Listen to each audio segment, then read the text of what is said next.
Oh, it's truly like only Israel keeps children as prisoners. This is some of the reporting that we're seeing and repeating of reporting by people like Gigi Hadid out there talking about how, it's the same thing. Each side has some children and some young people from the other side. And now they've reached this even Steven deal to exchange them. It's a lie. It's a lie. Israel's hostages were taken out of their beds in the middle of the night. They're civilians sleeping in the homes of their parents, doing no harm to anyone.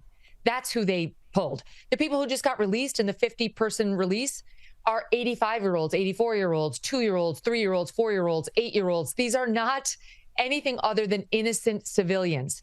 The people who are getting released 3-1, by the way, because that's the deal that Israel always has to strike in order to get any of its hostages back with the Palestinians, are people who were arrested with good cause for having broken laws in Israel. They were afforded due process. They either had trials or were about to go through trials for doing things like attempted murder. That's why they were in the Israeli jails. So you can dismiss them as children all you want. But what we really see is the poor 13-year-old and 15-year-old that were in the Israeli jail. They're there because they committed attempted murder by trying to stab innocents. And guess what? It's all on camera, just to take one case.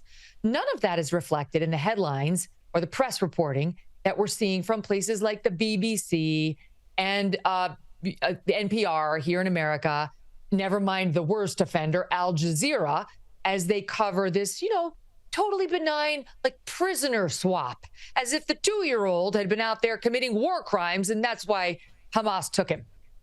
Are you surprised that as part of this deal, Israel hasn't been able to either get an international organisation or during the pause to be able to get deeper into the tunnels? That we're not seeing footage. We're seeing what the IDF does sort of after they've cleared an area, but the reality is that obviously there's an awful lot of people being held in those tunnels. Are you surprised that we're not seeing more from inside those tunnels? Because it's been very selective, the people who get released. Most look pretty healthy, but we know that there are plenty of people who were deeply injured, physically injured, when they were being taken, yet there's no proof of either if they're alive or what condition they're in. Instead, we're making it to seem like the people that Hamas is releasing are people who just had, an uncomfortable couple of weeks, but nothing bad here. Mm-hmm. Yeah, I know. I'm not surprised, of course, because they don't want international inspectors to come on site and see what they're doing. They would love to have international inspectors come on site and see some of their propaganda. They're releasing video around these hostages that is full of propaganda. And the first tape had them saying to the hostages, wave, go ahead and wave at the camera. So you see the hostages do that. The next tape, they were smart enough to block out the sound. So you see the wave without the instructions going down. And of course, most of these people who are prisoners have been told that the rest of the prisoners will pay for it in blood and pain if they say anything too derogatory about Hamas. So they all have to be very careful upon release so as not to hurt anybody who's still there. But no, they won't allow anybody in, and they don't really even need to, because the UN will run cover for them with or without a visit. The UN has already declared itself to be on Hamas's side. Israel knows that. Everybody knows that. They're going to run cover for Hamas, for Iran, as they have been doing. So it wouldn't mean anything even if they did send them in there. And so, yeah, it doesn't surprise me one bit. You mentioned Al Jazeera. It's based in Doha, which of course is in Qatar. Qatar has many connections back through all of this, yet it's Joe Biden who's trying to claim some credit here. We will continue to remain personally engaged to see that this deal is fully implemented and work to extend the deal as well.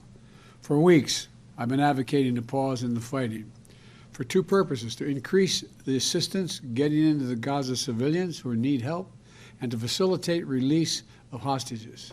One of the things that Ron DeSantis did wrong when he won his big re-election victory in Florida, which stymied some of his momentum, was he got out there after having turned the state from blue or purple to red, uniformly almost. Every other word was I, me. Every politician is told early on in his or her career to make it a we, so you don't look like a self-aggrandizing jerk. Well, this guy's become president of the United States after 8 years as vice president and still hasn't learned the lesson. Everything Joe Biden said about that hostage deal was about himself. I've been on the phone. I've been talking to people from the Oval Office. I negotiated it. my team and I did this, that, the other, all of it. And the reason is he's politicizing the entire thing. He understands his poll numbers are in the dumpster. He understands that within his own party, he's losing support. He's hemorrhaging support. And so he tried to turn something that actually is an international effort into something all about him because he needs it. And to me, it just shows the stink of desperation that is around him right now as poll after poll after poll shows him losing to Donald Trump. The left flank of his own party is completely abandoning him because they're pro-Hamas for all sorts of reasons that we could get into. And he's in a panic. So he's trying to drive up his support with moderate centrists, with pro-Israel supporters, and with some constituency of the Hamas supporters who do want to see some of these Palestinians get released, notwithstanding the crimes they've been accused of.